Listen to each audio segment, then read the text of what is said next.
So I was talking to one of my students, and he's about in his early 30s, about 31 or 32 years old. And he's, kind of just came back to school and he's trying to restart his life all over again. And I really commend him. I'm really, really proud of him for his willingness to do that. And he said something to me that really stuck with me.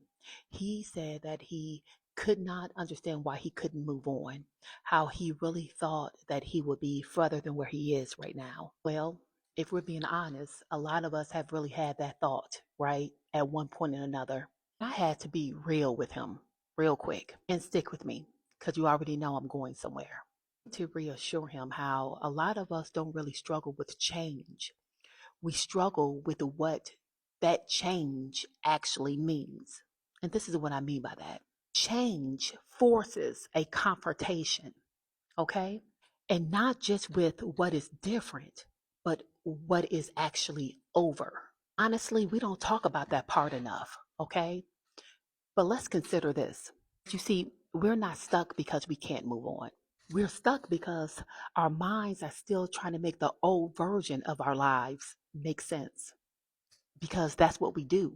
We try to reconcile, what we thought it would be versus what it actually turned into.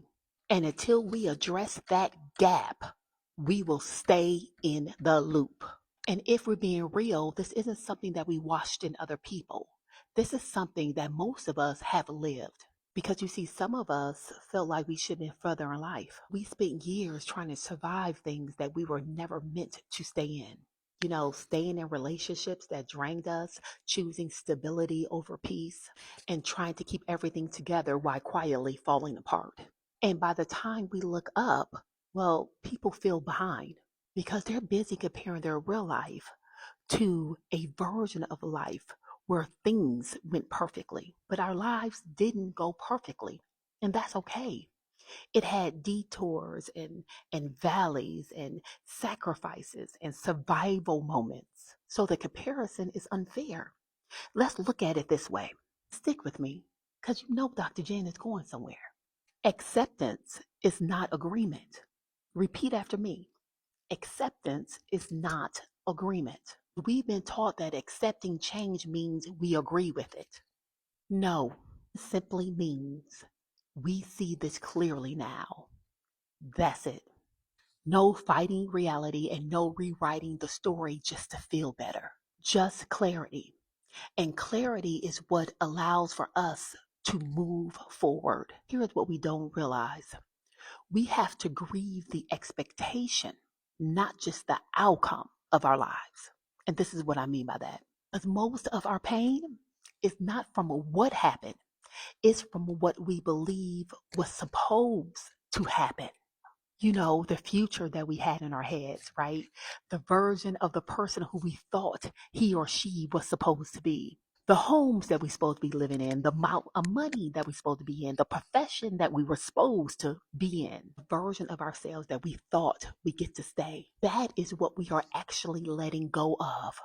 Those expectations that we placed on ourselves that simply didn't come to pass. And if we don't identify and name that, then we keep trying to move on while still holding on to something that no longer exists. And that's exhausting. But here is where it gets real. Moving on is not a feeling.